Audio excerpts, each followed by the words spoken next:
বিনা সালাতে আপনি মুসলিম দাবি করেন, এটা কি করে হতে পারে?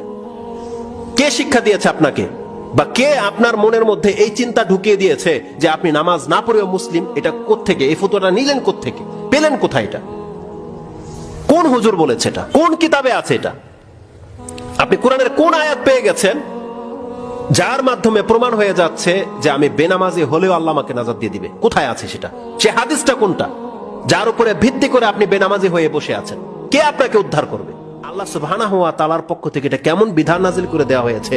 আপনি সবথেকে শ্রেষ্ঠ ইবাদত কায়েম করতেছেন জিহাদ, আপনি অস্ত্র চলতেছে, সামনে শত্রু কাফেরকে হত্যা করছেন, আর রাসূল বলতেছে যে ওই অবস্থায় নামাজ সময় হয়ে গেলে তোমার নামাজ মাফ নাই।